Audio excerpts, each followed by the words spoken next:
Assalamualaikum warahmatullahi wabarakatuh. Bismillah walhamdulillah. Assalatu wassalamu ala rasulillah Sayyidina wa maulana Muhammad ibn Abdillah, amma ba'dah. Bapak Ibu yang kami hormati, kembali lagi dengan kami, tim Mandatory Training Rumah Sakit Islam Unisma Malang.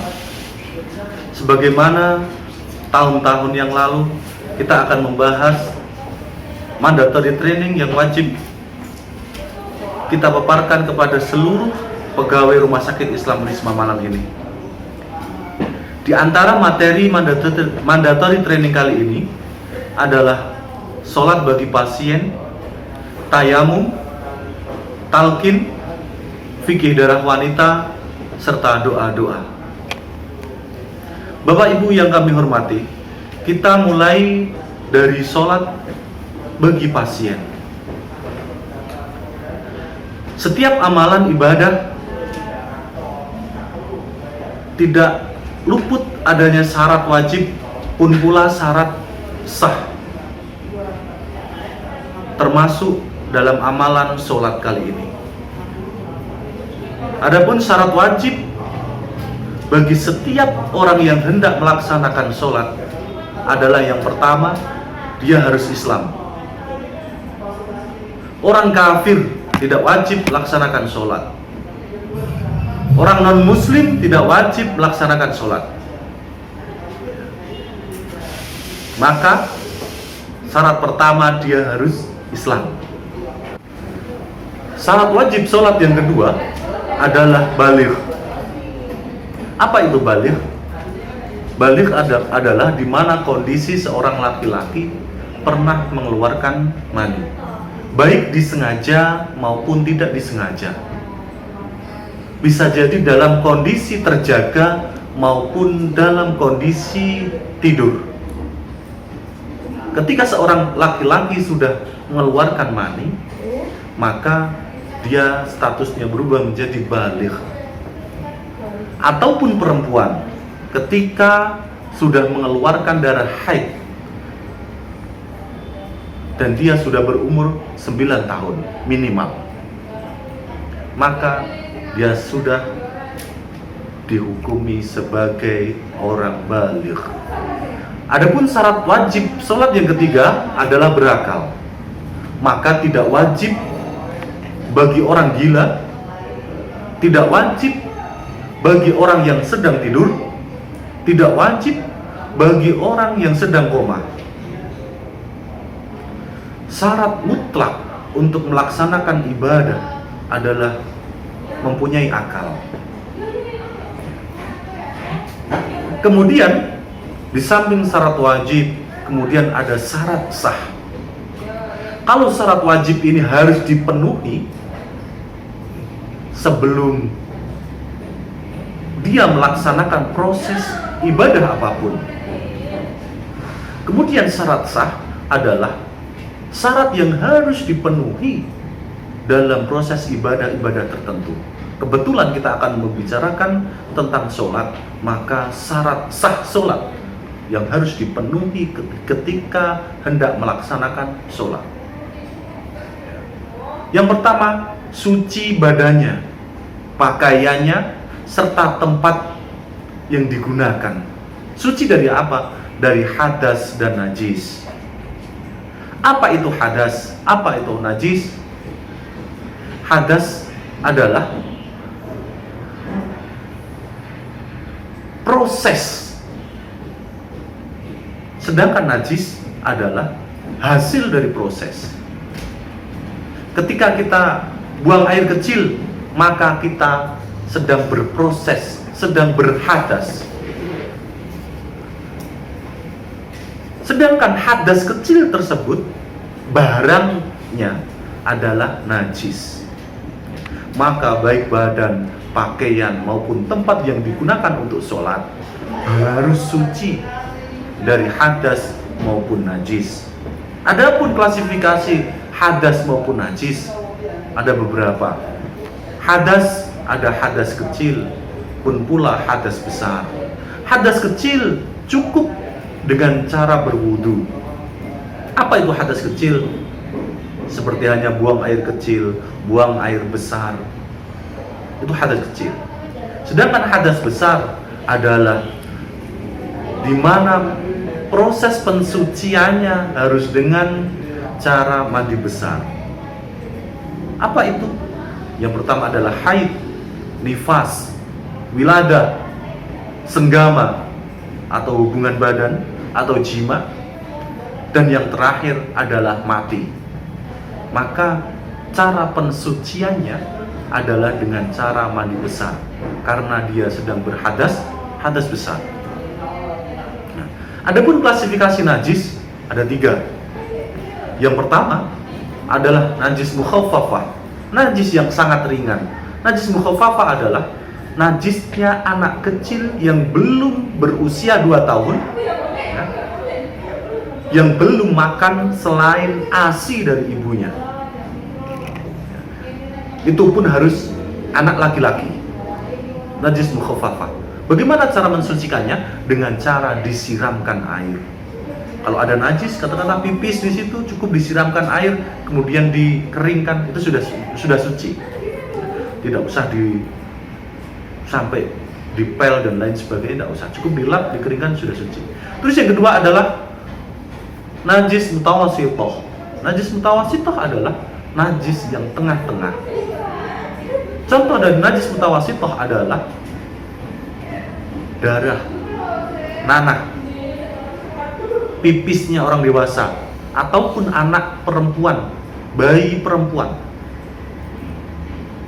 dan lain-lain. Bagaimana cara mensucikannya? Dengan cara dihilangkan baik baunya, rasanya, maupun warna najis. Harus benar-benar hilang. Tidak cukup dengan hanya disiramkan air seperti hanya najis mukhaffafah.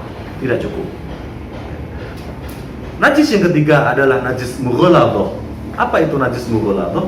Najis mughaladhah adalah najis berat. Misalkan darah babi, daging babi, keringat babi, darah anjing, daging anjing.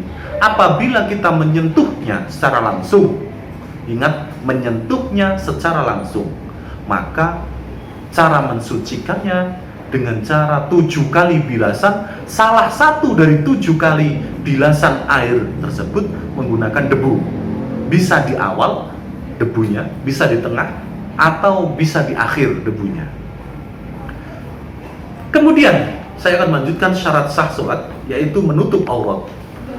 Aurat perempuan ketika sholat adalah selain wajah dan telapak tangan, maka keseluruhan harus tertutupi. Pun pula telapak kaki harus ditutup, karena termasuk aurat ketika sholat. Adapun aurat laki-laki adalah batasan antara pusar dan lutut. Maka wajib hukumnya bagi seorang laki-laki yang hendak sholat menutup bagian antara pusar ke belakang sampai ke lutut, harus ditutup. Namun ketika sholat tidak serta-merta hanya menutup bagian pusar sampai lutut, karena rasa ketakziman kita, karena rasa penghormatan kita kepada Allah, karena rasa cinta kita kepada Allah, tidaklah cukup hanya sekedar menutup antara pusar dan lutut. Maka hendaklah sholat dengan pakaian yang baik, pakaian yang bersih, pakaian yang harum, pakaian yang paling baik. Adapun syarat sah sholat yang ketiga adalah mengetahui masuknya waktu sholat. Mengetahui masuknya waktu sholat bisa secara langsung dia melihat waktu, melihat jam, melihat matahari. Atau ketika tidak ada jam, tidak ada matahari, maka di dalam hatinya harus ada keyakinan bahwasanya waktu yang ketika hendak sholat, dia yakin seyakin-yakinnya itu sudah masuk waktu sholat tersebut, maka boleh dan baru kemudian melaksanakan sholat. Untuk syarat sah yang keempat adalah harus menghadap ke kiblat. Untuk ukurannya kita di Indonesia, arah kiblat kita adalah Makkah Al-Mukarramah. Ketika di dalam Masjidil Haram, maka arah kiblat harus tertuju kepada Ka'bah. Namun ketika di luar Masjidil Haram, maka arah kiblat adalah Makkah Al-Mukarramah. Bapak Ibu yang kami hormati, selanjutnya ada beberapa hal yang dapat membatalkan sholat. Di antaranya adalah berhadas, seperti buang angin, buang air kecil, buang air besar, kemudian mengeluarkan madhi, maka batallah sholat. Yang kedua, terkena najis ketika tidak dihilangkan secara langsung, maka batallah sholat tersebut. Yang ketiga, terbukanya aurat jika tidak ditutupi dengan segera. Misalkan ada angin, namun kemudian terlihatlah kaki seorang perempuan tersebut. Ketika tidak ditutup dengan segera, maka batalah sholat orang tersebut, sholat perempuan tersebut. Yang keempat, mengucapkan dua huruf atau satu huruf yang dapat dipahami dengan disengaja tentunya. Katakan, jika seseorang, si Zaid katakanlah, dipanggil oleh seseorang, Zaid, kemudian dia mengucapkan nun, walaupun di dalam Al-Quran ada lafaz nun dalam satu ayatnya. Namun ketika si Zaid berinisiatif untuk membaca nun tersebut untuk menjawab panggilan dari temannya, maka batalah sholat tersebut. Atau dengan sengaja dia berkata la, ya, tidak, maka batalah sholat orang tersebut. Namun ketika dia berkata dengan tidak sadar, mohon maaf, mungkin karena dia ada kelainan gitu ya. Ketika ada suara keras, dia dengan tidak sengaja mengeluarkan suara yang tidak terkontrol, mohon maaf, orang latah, maka orang latah tersebut tidak batal karena sudah tidak dalam kontrol dirinya sendiri. Yang kemudian yang membatalkan sholat nomor 5 adalah makan dan minum, baik sedikit maupun banyak. Makan dan minum dengan disengaja, maka batal. Makan dan minum walaupun lupa, maka tetap dihukumi batal. Namun ada pengecualian. Ketika sisa makanan yang menempel di gigi itu kemudian ditelan, itu hukumnya makruh, tidak sampai membatalkan sholat. Kemudian yang membatalkan sholat berikutnya adalah bergerak dengan 3 gerakan berturut-turut. Ini satu anggota penuh, misalkan tangan. Yang dimaksud 3 gerakan anggota berturut-turut adalah satu anggota penuh. Tangan ketika bergerak 1, 2, 3, maka dihukumi batal. Namun ketika yang digerakkan salah satu dari anggotanya saja, misalkan ini ada tangan, kemudian yang digerakkan jari 1 untuk menggaruk anggota yang gatal katakanlah, maka tidaklah menjadi batal sholat tersebut, karena hanya sebagian anggota yang digerakkan. Seperti hanya kepala, ketika mata saja yang digerakkan untuk melirik ke kanan, ke kiri, ke bawah, ke atas, maka tidaklah batal. Namun ketika yang digerakkan kepala secara utuh 3 kali berturut-turut, misalkan ketika sholat kalau seperti ini terus saja 3 kali berturut-turut, maka batallah sholatnya. Kemudian melompat yang luas, memukul dengan keras, kemudian menambah rukun atau mengurangi rukun di dalam sholat, maka batallah sholat orang tersebut. Kemudian mendahului atau dengan sengaja mengakhirkan dari imam, yaitu 2 gerakan rukun. Sengaja mendahului imam atau sengaja mengakhirkan dari gerakan imam 2 rukun, maka batallah ia. Contoh, ketika ada imam masih dalam keadaan berdiri, namun ada makmum dia sudah dalam keadaan sujud, maka makmum tersebut menjadi batal. Pun pula ketika ada imam yang sudah dalam keadaan sujud, namun makmum masih dalam keadaan berdiri, maka batallah sholat makmum tersebut. Bapak Ibu yang kami hormati, kemudian apa saja yang membatalkan sholat adalah dengan sengaja niat keluar dari sholat karena sesuatu.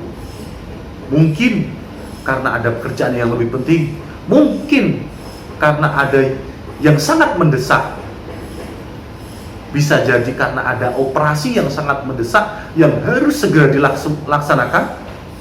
Kalau tidak segera dilaksanakan maka matilah si pasien, maka tidak apa-apa, kemudian tetap boleh kemudian sholatnya dibatalkan. Kemudian bagaimana ketika dia tidak sadar keluar dari sholatnya?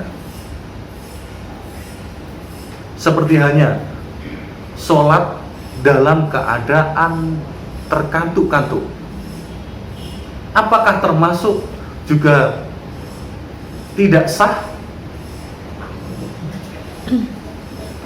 Sholatnya orang yang terkantuk-kantuk, karena orang yang ngantuk itu berbeda dengan orang yang dalam keadaan tidur, ya. Maka ketika dia masih bisa mengontrol gerakan serta ucapan, baik yang rukun maupun yang sunnah, maka sholatnya tetap sah. Ketika ngantuknya, rasa ngantuknya hingga dia tidak bisa mengontrol gerakannya, kemudian doa yang rukun, bacaan-bacaan yang rukun, maka sholatnya menjadi tidak sah ataupun batal. Bapak Ibu yang kami hormati, memasuki materi yang selanjutnya yaitu tentang rukun sholat. Rukun sholat itu cukup banyak. Yang pertama adalah niat. Namun sebelumnya ada 2 kualifikasi besar di dalam rukun sholat.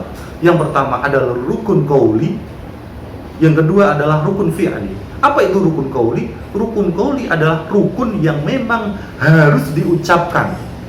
Yang namanya diucapkan adalah ada suara, ada gerak bibir, dan dapat didengar minimal oleh telinga kita sendiri. Itu yang diucapkan, atau rukun qauli. Yang kedua adalah rukun fi'li. Rukun fi'li adalah aktivitas yang memang dikerjakan dengan gerakan. Harus pas gerakannya, harus komplit anggota yang digunakan untuk bergerak, dan lain sebagainya. Bapak Ibu yang kami hormati, apa saja rukun sholat tersebut? Yang pertama adalah niat. Niat ini dimasukkan kepada rukun fi'li, karena niat di dalam sholat ini wajib diucapkan di dalam hati. Tempatnya di dalam hati. Kapan niat diucapkan di dalam hati? Yaitu ketika takbiratul ihram, Allahu Akbar. Ketika Allah di dalam hati sambil niat, saya niat sholat zuhur 4 rakaat fardu lillahi ta'ala.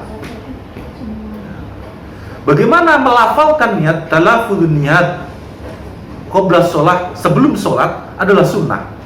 Usolli fardhu dhuhri arba'a raka'atin mustaqbil qiblati adaan ma'muman lillahi ta'ala. Allah ada mutalafut melafalkan niat sebelum melaksanakan sholat adalah sunnah menurut Syafi'i, Imam Syafi'i.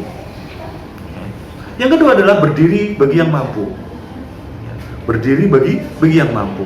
Ketika dia tidak mampu untuk berdiri karena satu hal, bisa jadi karena dia sakit, bisa jadi karena kondisi yang tidak memungkinkan dia berdiri, seperti hanya ketika di dalam bis, ketika di dalam kereta api, ketika di dalam pesawat terbang dan lain sebagainya, tidak memungkinkan untuk sholat secara berdiri, maka dia boleh dengan duduk.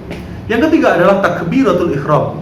Takbiratul ihram ini termasuk rukun fiqh qauli yang harus diucapkan secara baik dan benar, baik makhrajnya, panjang pendeknya, pun pula ucapan yang diucapkan. Bacaan takbiratul ihram hanya satu, Allahu Akbar. Dengan bacaan Allahu Akbar, maka sahlah sholat orang tersebut. Namun ketika takbiratul ihram ini diganti dengan bacaan lain, semisal Allah Kabir, maka tidaklah sah sholat orang tersebut. Atau Allahu Azim, maka tidak sah sholat tersebut. Pun pula takbiratul ihram harus bisa didengar oleh telinga kita sendiri minimal. Yang keempat adalah membaca surah Al-Fatihah. Seperti hanya takbiratul ihram, membaca surah Al-Fatihah adalah rukun qauli, di mana bacaan surah Al-Fatihah tidak boleh dikurang maupun ditambah. Maka panjang pendek, makhrajnya, tasydidnya, semua harus jelas. Mana huruf hamzah, mana huruf alif, mana huruf ain. Tidaklah boleh huruf hamzah diganti huruf ain. Iyyaka na'budu wa iyyaka nasta'in. Tidaklah boleh kemudian iyyaka na'budu wa iyyaka nasta'in. Semua dibuat ain, enggak boleh. Hamzah tetap hamzah, ain tetap ain. Mengurangi tasydid, iyyaka kemudian diganti dengan iyyaka tanpa tasydid, maka batalah sholat orang tersebut. Tidak sah sholat orang tersebut. Dan juga bacaan minimal didengar oleh telinga kita sendiri. Namun kemudian janganlah terlalu keras, karena ketika pembacaan kita terlalu keras, maka mungkin bisa mengganggu jamaah yang lain. Kemudian rukun sholat yang nomor 5 adalah ruku. Yang masuk dalam kategori rukun sholat adalah ruku, gerakan ruku, bukan bacaan di dalam ruku. Ingat, yang termasuk rukun dalam sholat adalah gerakan ruku. Rukun sholat yang nomor 6 adalah tumakninah di dalam ruku. Tumakninah adalah artinya berhenti sejenak, kira-kira bisa mengucapkan subhanallah. Di dalam ruku harus ada gerakan berhenti sejenak, minimal bisa melafalkan subhanallah. Kemudian bangun dari ruku. Bangun dari ruku. Ini juga merupakan rukun dari sholat. Setelah bangun dari ruku, rukun yang ke-8 adalah tumakninah. Harus ada tumakninah ketika i'tidal, bangun dari rukunya tadi. Bangun ruku, kemudian i'tidal. Setelah i'tidal, ada tumakninah di dalam i'tidal. Kemudian sujud sebanyak 2 kali. Adapun anggota yang wajib digunakan untuk bersujud ada 7. Yang pertama adalah kening, ini harus menempel dengan tanah atau menempel dengan tempat persujudan. maka tidak boleh ketika seseorang sholat dihalangi dengan tangannya atau dengan kain yang digunakan untuk sholat, yang ikut gerakan sholat, mungkin selendangnya, mungkin mukenanya, menutupi keningnya, maka tidaklah sah sholat orang tersebut. Yang kedua adalah dua telapak tangan. Ini harus menempel di tempat persujudan, di bumi, harus menempel. Yang ketiga adalah dua lutut. Yang keempat adalah jari-jari kaki, dua jari-jari kaki kanan maupun kaki kiri harus memanjat, harus. Maka tidak sah sholatnya ketika jari kaki ketika sujud tidak memanjat. Kemudian rukun yang selanjutnya adalah tumakninah sewaktu dalam keadaan sujud. Minimal harus tumakninah. Sebentar saja, minimal bisa mengucapkan subhanallah. Kemudian duduk di antara dua sujud. Setelah sujud, kemudian duduk di antara dua sujud. Kemudian tumakninah lagi. Terus kemudian rukun sholat selanjutnya adalah duduk tahiyat akhir. Kenapa bukan duduk tahiyat awal? Karena di dalam sholat subuh tidak ada tahiyat awal. Maka yang menjadi rukun adalah tahiyat akhir. Selanjutnya adalah membaca tahiyat akhir. Sekali lagi, bukan tahiyat awal. Maka ketika ada orang yang meninggalkan tahiyat awal, maka hanya diganti dengan sujud sahwi. Di mana sujud sahwi ini dikerjakan setelah bacaan tahiyat akhir sebelum salam. 2 kali sujud dengan bacaan subhana man la yanamu wa la yashu. 1 kali ataupun 3 kali. Subhana man la yanamu wa la yashu. Kemudian salam tanpa membaca doa tahiyat. Kemudian yang nomor 15, rukun dari rukun sholat adalah membaca sholawat atas Nabi Muhammad SAW. Tentunya bacaan sholawat minimal Allahumma sholli ala Sayyidina Muhammad wa ala ali Sayyidina Muhammad. Pun boleh Allahumma sholli ala Muhammad wa ala ali Muhammad. Kemudian rukun yang selanjutnya setelah membaca sholawat adalah mengucapkan salam. Yang pertama, yang menjadi rukun adalah salam yang pertama. Adapun salam yang kedua adalah sunnah. Semisal assalamualaikum warahmatullah. Ketika setelah salam yang pertama ini dia mohon maaf buang angin, maka jangan diteruskan kemudian salam yang kedua assalamualaikum, jangan diteruskan karena nanti sholatnya menjadi batal. Kalau dia cukup assalamualaikum warahmatullah, dia sudah tidak tahan lagi untuk mengeluarkan angin, maka segera buang angin tersebut dan jangan meneruskan salam yang kedua. Yang selanjutnya adalah berniat keluar dari sholat.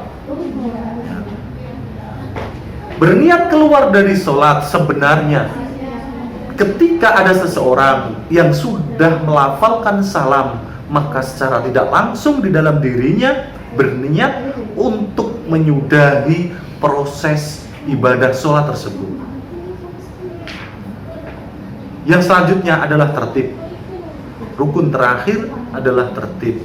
Tidak boleh kemudian sujud dulu baru kemudian takbiratul ihram. Baca tahiyat awal dulu baru kemudian ruku. Tidak boleh. Maka harus dari awal continue dari takbiratul ihram, kemudian baca Al-Fatihah dan lain sebagainya. Bapak Ibu yang kami hormati, bagaimana contoh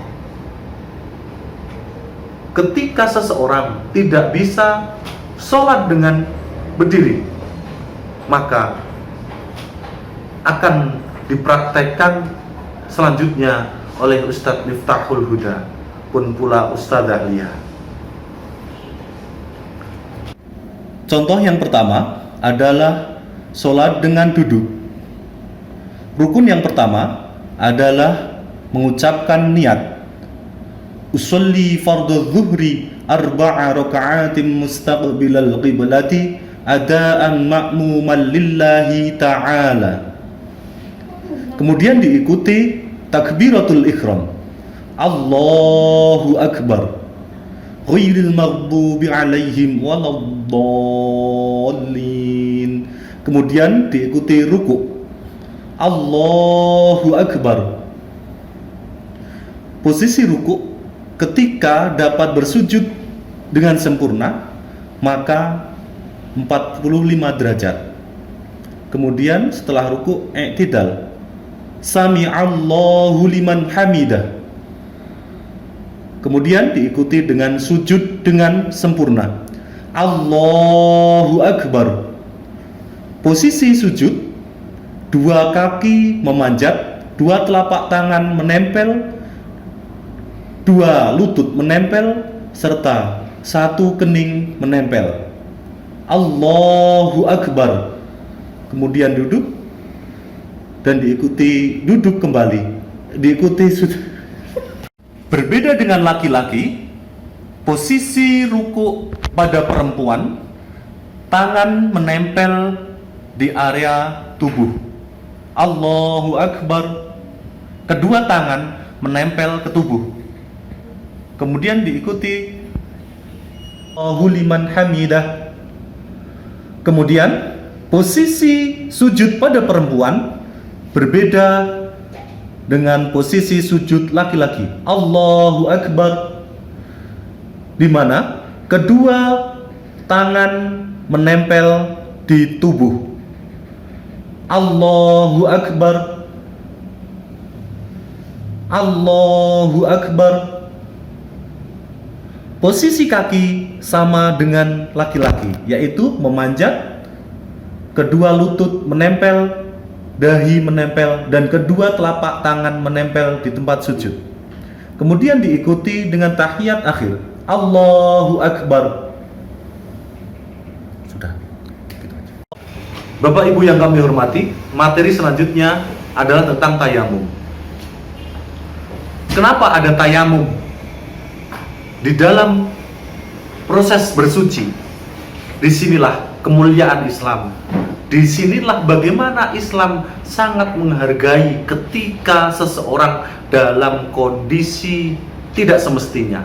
Bisa karena sakit, bisa karena rasa takut, bisa karena ketidakadaan barang, ketidakadaan air, ketidakadaan sesuatu yang digunakan untuk bersuci.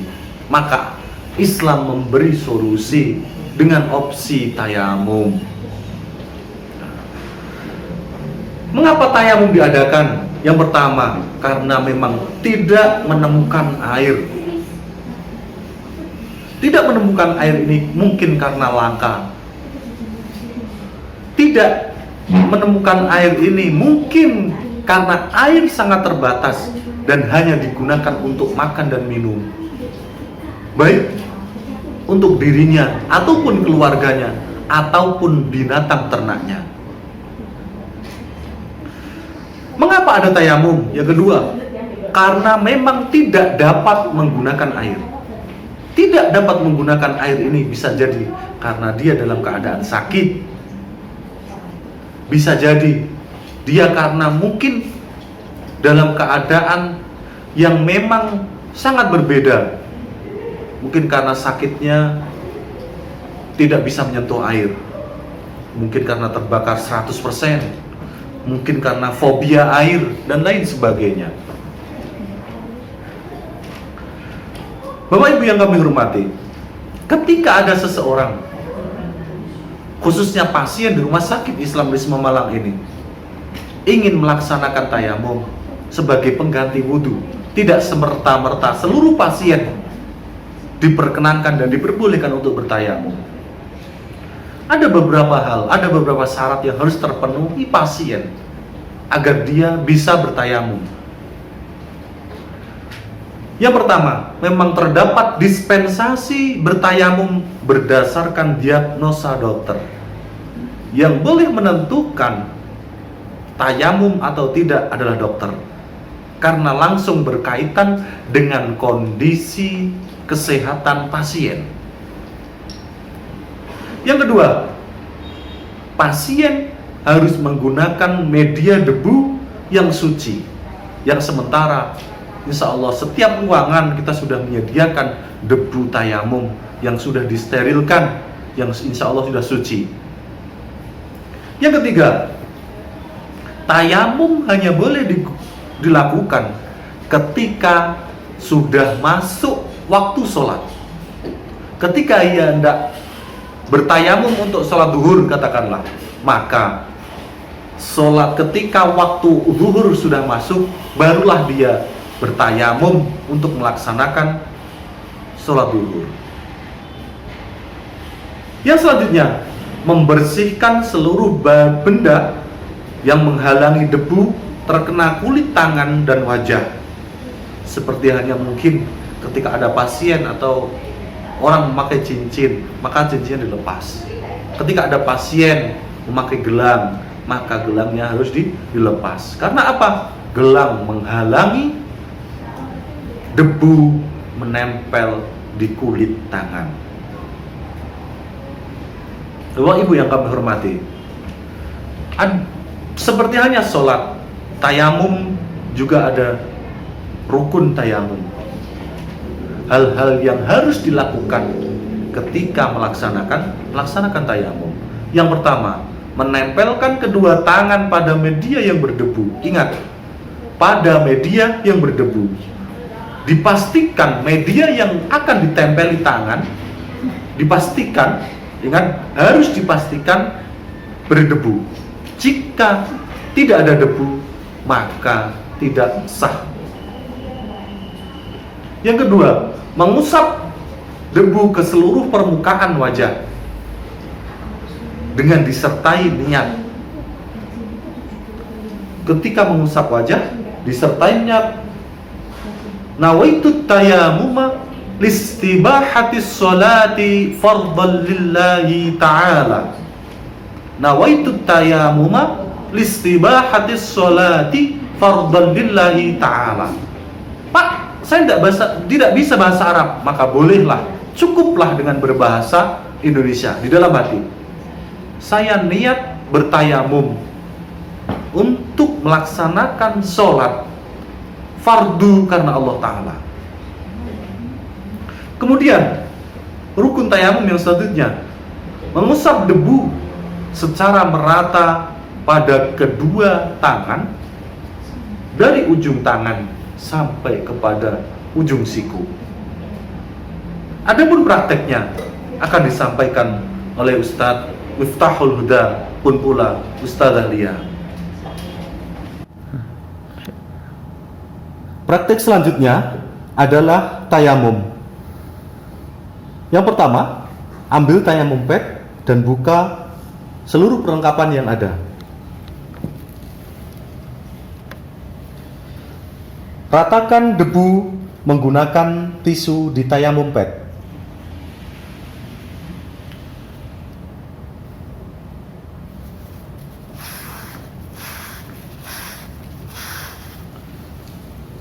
Setelah itu, niat di dalam hati diikuti gerakan tangan menempel ke permukaan debu.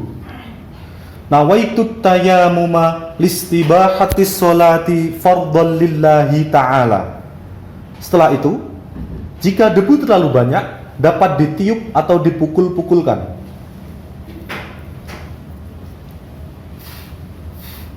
Gerakan pertama, mengusapkan tangan ke area muka.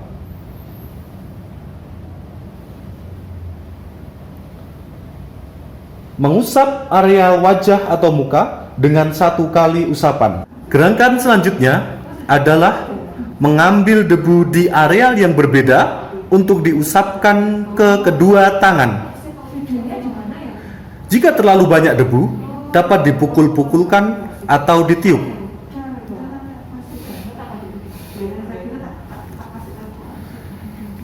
Gerakan pertama, mengusapkan tangan kiri untuk diusapkan ke tangan kanan. Dimulai dari ujung tangan.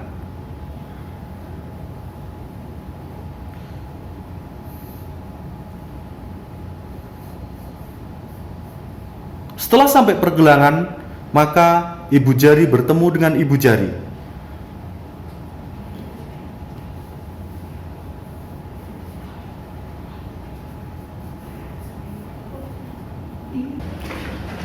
Bapak Ibu yang kami hormati, materi selanjutnya adalah tentang talqin.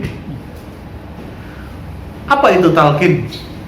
Mendampingi dan menuntun seseorang, khususnya pasien, untuk mengingat Allah dan mengupayakan pasien meninggal dengan melafalkan kalimat tauhid, melafalkan kalimat Allah, melafalkan kalimat la ilaha illallah.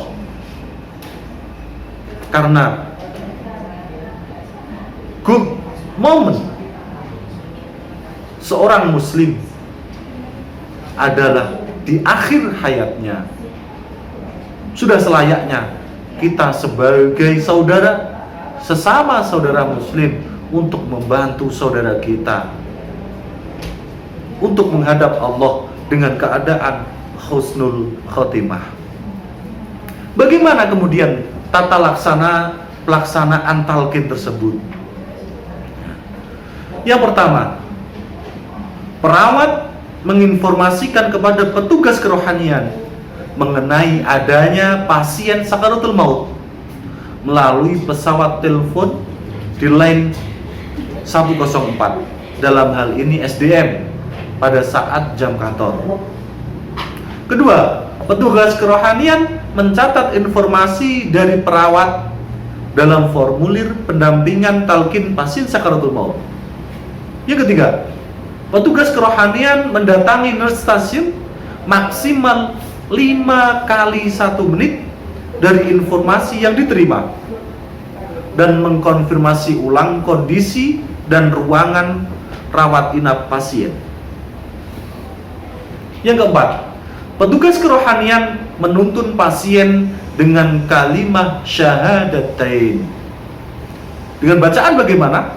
Asyhadu alla ilaha illallah wa asyhadu anna muhammadar rasulullah. Jika pasien tidak mampu mengucapkan kalimat syahadatain, maka dituntun dengan mengucapkan yang lebih pendek, yaitu dengan kalimat tahlil la ilaha illallah. Namun ternyata ketika pasien tidak mampu untuk melafalkan kalimat tahlil, maka dibimbinglah pasien ini untuk mengucap Allah, Allah, Allah, Allah. Sampai kapan? Sampai akhir hayatnya harus didampingi. Maka husnul khotimah lah ia. Yang kelima, petugas keperawatan akan melakukan talqin sesuai dengan langkah nomor 4. Jika pasien dalam kondisi tahap terminal menjelang ajal, terutama pada saat pasien akan menghembuskan nafas terakhir, ketika petugas kerohanian belum datang 1 kali 5 menit di ruang keperawatan. Yang keenam, petugas kerohanian membimbing keluarga untuk mengucapkan lafaz tarji bila pasien telah dinyatakan meninggal dunia dengan bacaan inna lillahi wa inna ilaihi roji'un. Hendaklah ketika petugas medis ingin menghabarkan kepada keluarganya, dimulai dengan kalimat tarji, yaitu inna lillahi wa inna ilaihi roji'un. Jangan memulai dengan kata-kata maaf, jangan memulai dengan kata-kata apapun selain kata-kata tarji.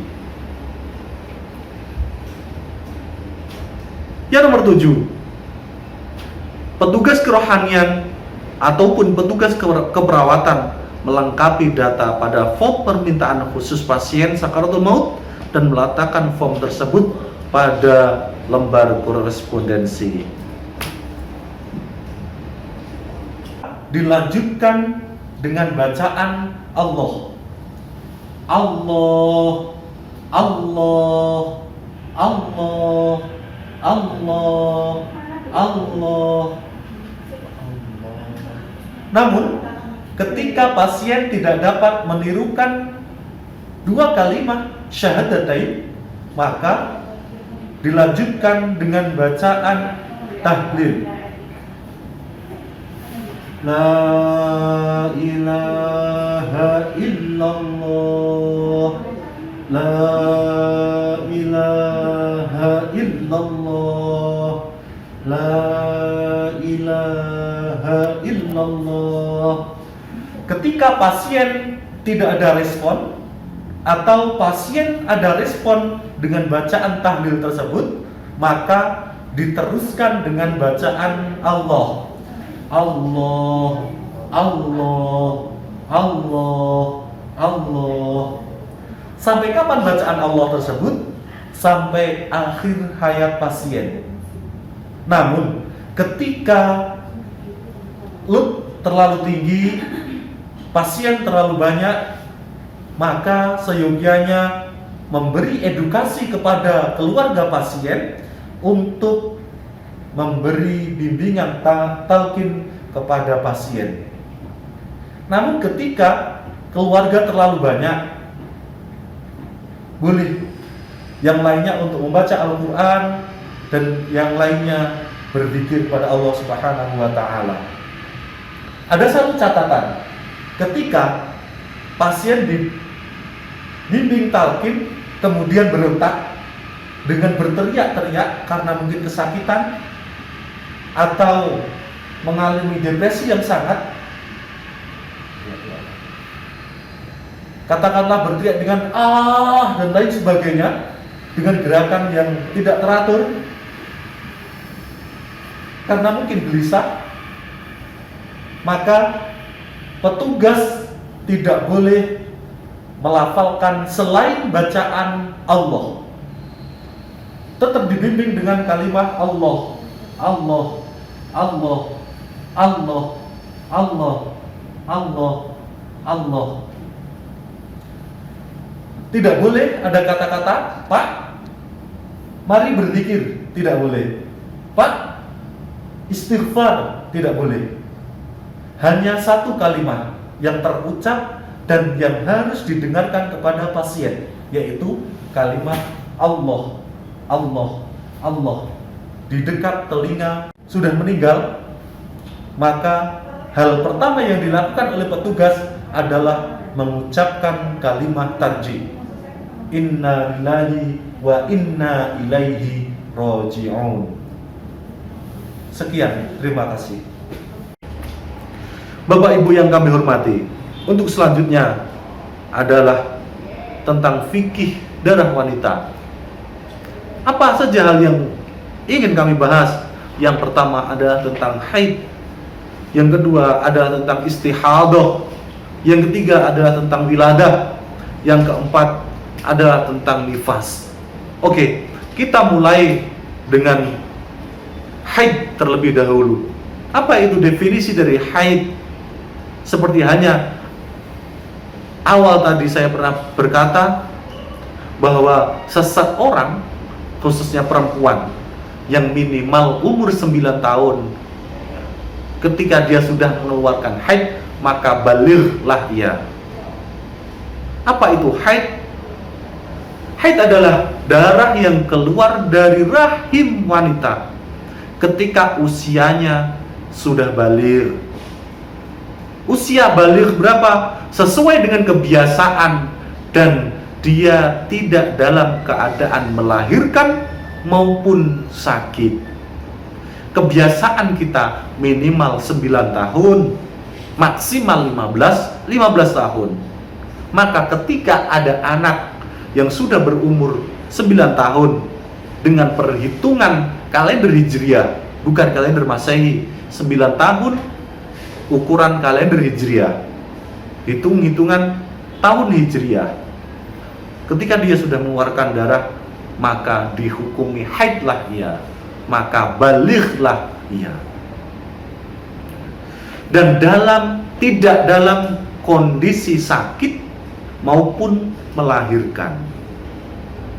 Kalau dia melahirkan, maka namanya darah wiladah maupun darah nifas.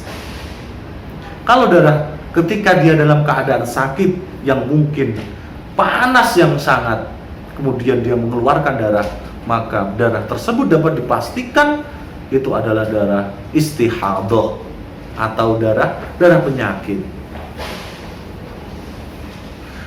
Bagaimana bersucinya ketika seorang perempuan berhaid? Maka bersucinya dengan cara mandi besar. Tidak cukup dengan wudu, tidak sama dengan hadas kecil, karena haid termasuk hadas besar. Oke, ada beberapa contoh tentang bagaimana darah seorang perempuan keluar dan dapat dinamakan darah haid. Contoh yang pertama adalah apabila darah yang keluar tersebut sudah melebihi 24 jam, minimal 1 hari 1 malam. Katakanlah setiap tanggal 1 dini hari jam 1 pagi, tanggal 1 pasti selalu keluar darah hingga jam 12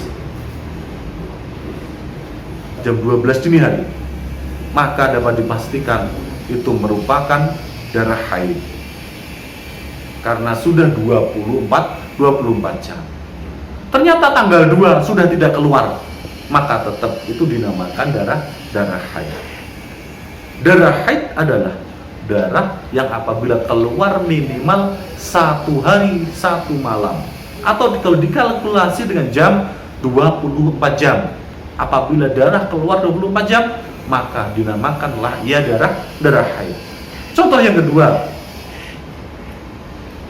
darah yang keluar ternyata tanggal 1 sampai tanggal 15 keluar terus darah, maka ini juga dinamakan darah haid.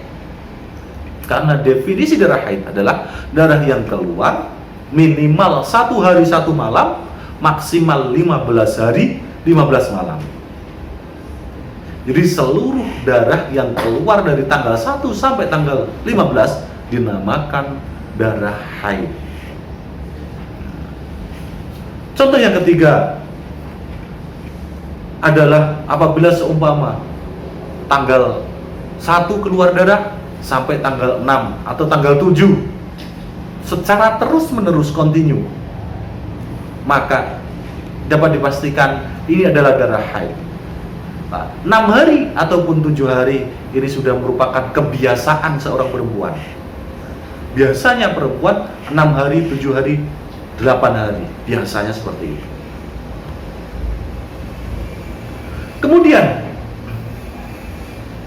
bagaimana darah yang keluar apabila tidak beraturan?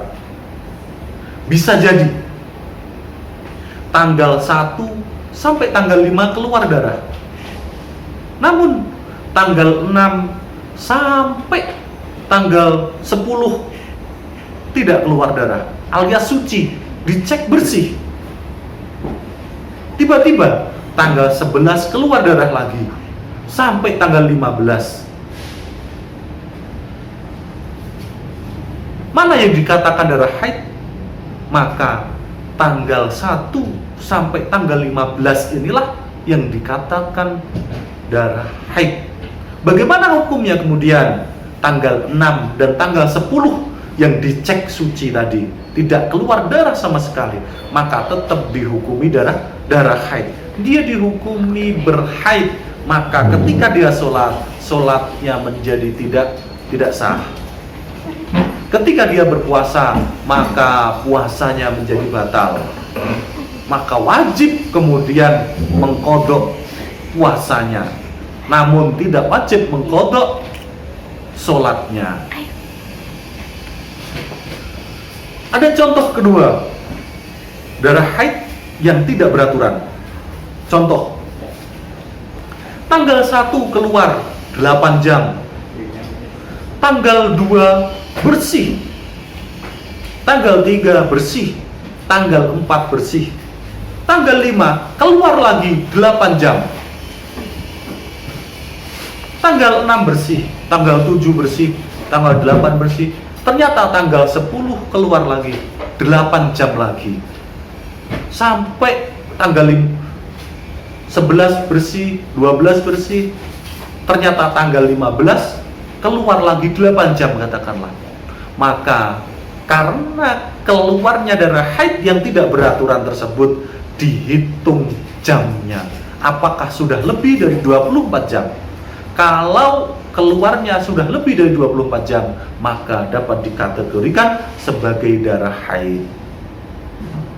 Namun apabila keluarnya darah tidak sampai 24 jam, maka waktu yang sudah ditinggalkan baik sholatnya maupun puasanya, maka wajib diqadha. Katakanlah, mohon maaf, tanggal 1 sampai tanggal 15 ini setiap hari hanya keluar 1 jam. Tanggal 1 1 jam, tanggal 2 1 jam, tanggal 3 1 jam, sampai tanggal 15. Ini 1 jam terus keluarnya. Jika dihitung hanya 15 jam, maka tanggal 1 sampai tanggal 15 tersebut tidak bisa dikategorikan sebagai darah haid. Apabila dia sudah meninggalkan sholat selama 15 hari karena keluar darah tersebut, karena dianggap darah haid pada awalnya, maka kemudian wajib mengqadha sholatnya. Apabila sudah meninggalkan puasa, maka dia wajib mengqadha puasanya selama 15 hari. Bapak Ibu yang kami hormati, untuk selanjutnya ada beberapa ibadah yang tidak boleh dilakukan oleh orang yang terkena haid. Di antaranya adalah sholat. Haram hukumnya wanita yang haid untuk sholat. Maka syarat wajib untuk melaksanakan sholat di awal tadi adalah suci badannya, suci pakaiannya, suci tempatnya, baik dari hadas maupun najis, baik hadas besar maupun hadas kecil. Hadas besar termasuk adalah dalam kategori haid. Tidak boleh sholat. Kedua, tidak boleh berpuasa. Yang ketiga, tidak boleh kemudian membaca Al-Quran. Keempat, tidak boleh kemudian memegang atau membawa Al-Quran atau mushaf. Contoh, sering sekali di dalam gadget kita ada aplikasi Al-Quran. Bagaimana hukumnya ketika di dalam gadget kita ada aplikasi Al-Quran? Apakah boleh kemudian kita memegang gadget kita? Boleh, selama dia tidak membuka aplikasi Quran tersebut. Jadi tidak apa-apa kalau Bapak Ibu punya aplikasi Quran di dalam gadgetnya, kemudian dalam ibu-ibu, bukan bapak, ibu-ibu dalam keadaan haid kemudian memegang HP-nya pun boleh, dengan syarat tidak membuka aplikasi Quran tersebut. Yang kelima, orang yang haid tidak boleh berdiam di dalam masjid. Tidak boleh berdiam di dalam masjid. Yang keenam, orang yang haid tidak boleh bertawaf. Yang ketujuh, orang yang sedang haid tidak boleh bersenggama, tidak boleh berhubungan suami istri. Berhubungan suami istri pun tidak boleh, apalagi yang bukan istrinya, yang bukan suaminya. Untuk bahasan selanjutnya adalah istihadah, atau yang dinamakan darah penyakit. Apa itu istihadah? Adalah darah yang keluar pada masa suci perempuan dan di luar masa kebiasaan haid perempuan. bisa dikarenakan sakit, ya, bisa dikarenakan hal lain. Jadi darah yang keluar di luar, darah yang keluar di luar masa haid normal perempuan, maka dipastikan itu adalah darah istihadah. Masa normal perempuan untuk mengeluarkan darah haid adalah 1 hari 1 malam sampai 15 hari 15 malam. Maka darah yang keluar melebihi dari itu, maka dapat dipastikan itu adalah darah istihadah. Ada karakter khusus darah istihadah tersebut. Darah istihadah ini sangat berbeda dengan darah haid. Darah istihadah ini berwarna merah segar, berbeda dengan karakter dan warna dari darah haid. Darah haid ketika keluar pertama kali darah haid keluar hari pertama, maka warnanya akan merah sekali, bahkan ada yang sampai hitam. Kalau darah istihadah warnanya merah segar, berbau tapi tidak sebau dengan darah haid.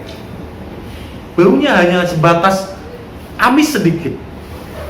Berbeda dengan darah haid, karakter baunya sangat amis dan biasanya mengental setelah keluar. Nah, darah istihadah ketika sudah keluar akan cepat mengental. Berbeda dengan karakter darah haid. Mengentalnya cenderung lama.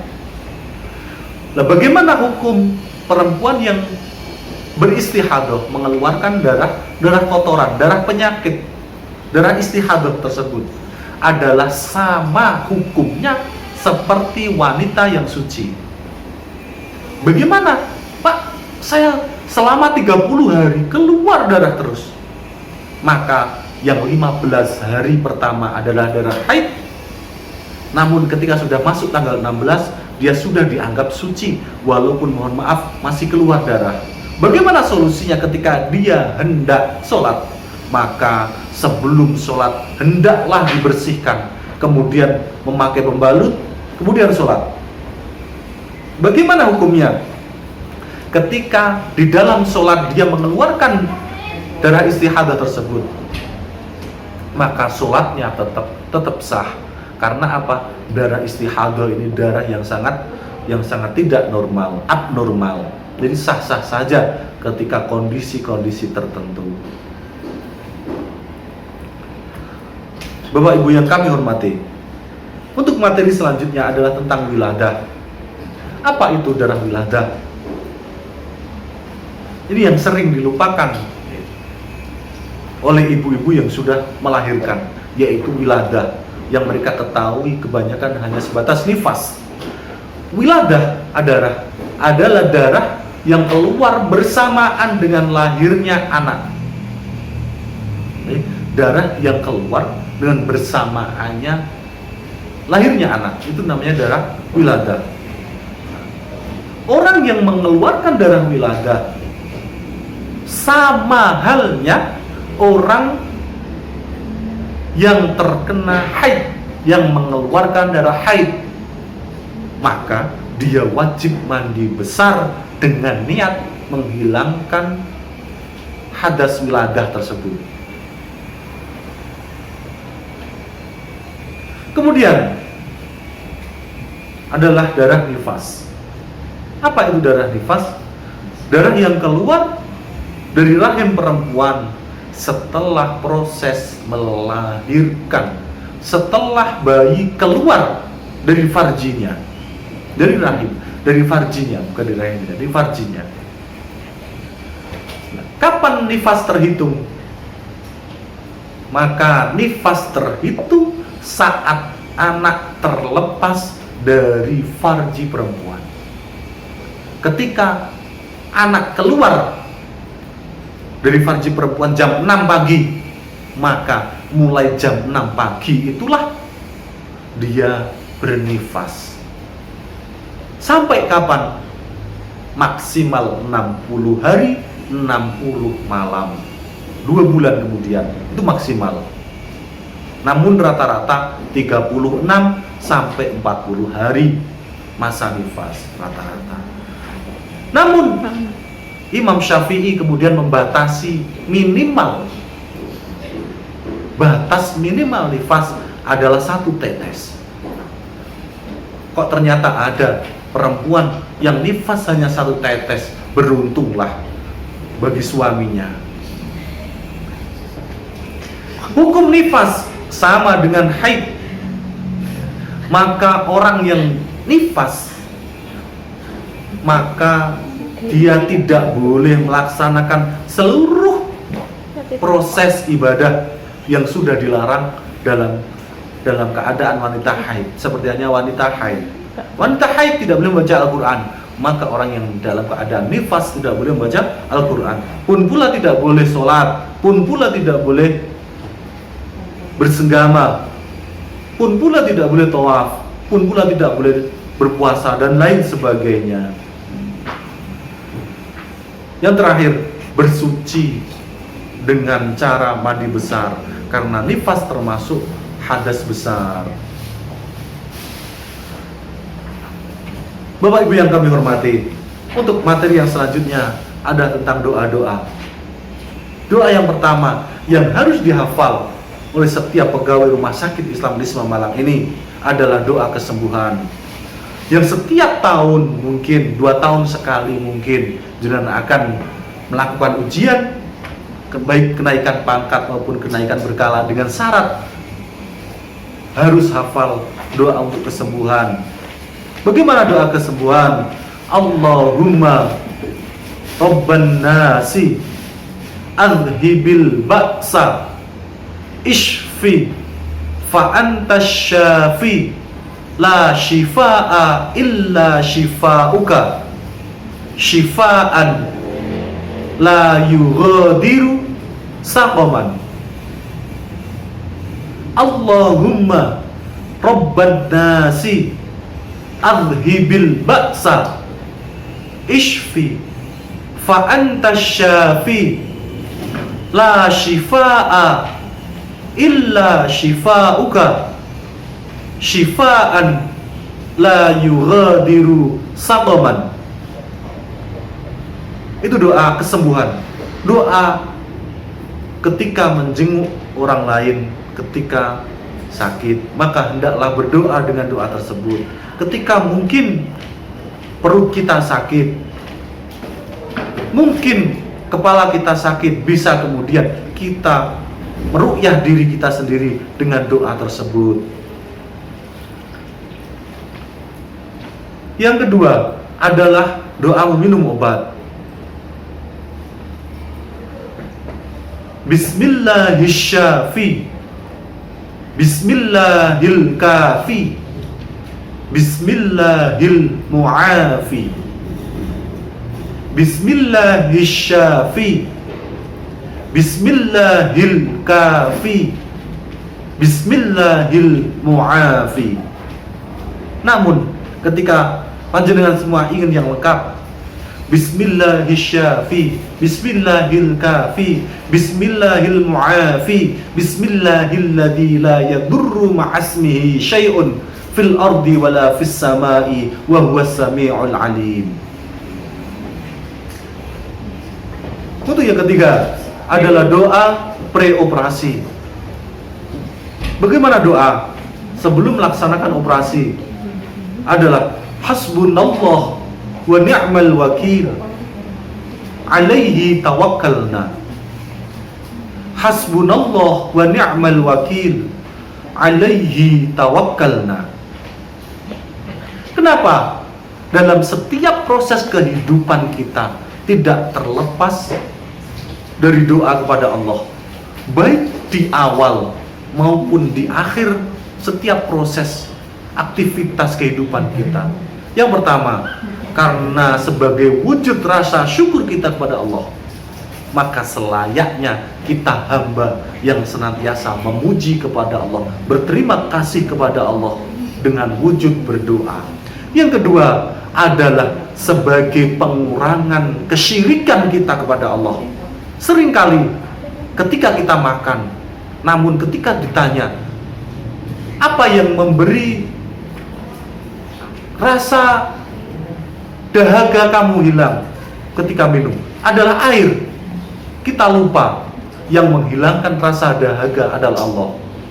Bapak Ibu yang kami hormati, doa selanjutnya adalah doa sebelum dan setelah bekerja. Yang pertama, doa memulai bekerja. Bismillahirrahmanirrahim. Alhamdulillahi Rabbil Alamin. Allahumma salli wa sallim ala Sayyidina Muhammadin wa ala alihi wa sahbihi ajma'in. Allahumma inni as'aluka al-huda wat-tuqa wal-afafa wal-ghina. Allahumma akfini bihalalika an haramik wa aghnini bifadlika amman siwak walhamdulillahi rabbil alamin. Kemudian doa selanjutnya adalah doa setelah selesai bekerja. Bismillahirrahmanirrahim. Alhamdulillahi Rabbil Alamin. Allahumma salli wa sallim ala Sayyidina Muhammadin wa ala alihi wa sahbihi ajma'in. Allahumma ahsin aqibatana fil umuri kulliha wa ajirna min khizyid dunya wa adzabil akhirah walhamdulillahi rabbil alamin. Kemudian diikuti dengan bacaan kafaratul majlis. Subhanakallahumma wa bihamdika asyhadu an la ilaha illa anta astaghfiruka wa atubu ilaik. Subhanakallahumma wa bihamdika asyhadu an la ilaha illa anta astaghfiruka wa atubu ilaik. Subhanakallahumma wa bihamdika asyhadu an la ilaha illa anta astaghfiruka wa atubu ilaik. Adapun doa sebelum memulai bekerja pun pula doa setelah bekerja dapat dilafalkan secara bersama-sama ataupun salah seorang memimpin kemudian diikuti dari teman-temannya yang lain. Bapak Ibu yang kami hormati, terima kasih atas segala perhatian. Mudah-mudahan mandatory training ini bermanfaat bagi kita semua pada khususnya dan bermanfaat bagi seluruh pasien Rumah Sakit Islam Unisma Malang ini.